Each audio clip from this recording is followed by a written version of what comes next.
আজ 7ই আগস্ট।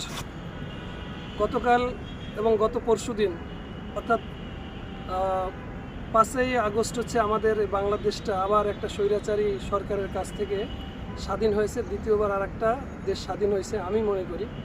এবং দেখতে পারতেছেন আমার আজকে 7ই আগস্ট আমি এখানে ভার্সিটির ছাত্রদের সাথে কাঁধে কাঁধ মিলায় কিছু পরিচ্ছন্নতার কাজ করা এবং যাতে এই গণভবন সংসদ ভবন এরিয়ার কোনো মাল লুটপাট না হয় সেই জন্য আমি নিজেই নিজ থেকে রাষ্ট্রের একজন সচেতন নাগরিক হিসেবে দায়িত্ব পালন করার জন্য স্বপ্রণোদিত হয়ে এখানে আসছি।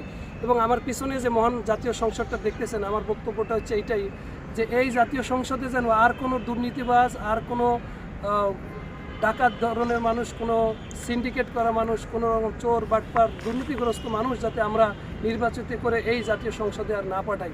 এবং আমার একটা আকুল আবেদন থাকবে, এই হাজারো শহীদের রক্তর বিনিময়ে আমাদের যে বাংলাদেশ, এই বাংলাদেশে যেন সত্যিকারের সৎ, সাহসী এবং মেধাবী সন্তানগুলো এই মহান জাতীয় সংসদে আসতে পারে।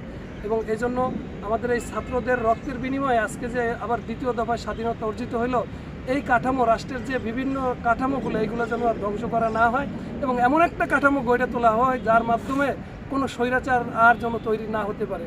এই বিষয়টা মাথায় রেখে এই বর্তমান যে তরুণ জনতা তারা যেটা চায়, এদেশের আপামর মানুষ যেটা চায়, অর্থাৎ আইনের শাসন, সেটা প্রতিষ্ঠিত করার মধ্য দিয়েই আসলে আমাদের সত্যিকারের স্বাধীনতা অর্জন হবে। আদারওয়াইজ আজকে আমাদের এই স্বাধীনতার পরে এই আমরা 5ই আগস্ট এই স্বৈরাচারের কাছ থেকে দেশ মুক্ত করছি, আবার অন্য নামে অন্য স্বৈরাচার কিন্তু পায়তারা করতেছে এই দেশের ক্ষমতা দখল করে আবারও একটা স্বৈরাচারী রাজত্ব কায়েম করার। আমরা সাধারণ মানুষ হিসাবে এটা চাই না। আমরা চাই আমাদের সত্যিকারের প্রতিনিধি, সত্যিকারের সৎ, সাহসী মানুষ যেন এই রাষ্ট্র কাঠামোয় আসে এবং এদেশের মানুষকে যেন সত্যিকারে একটা শান্তিতে বসবাস করার লীলাভূমি তৈরি করতে পারে। এটাই আমাদের প্রত্যাশা।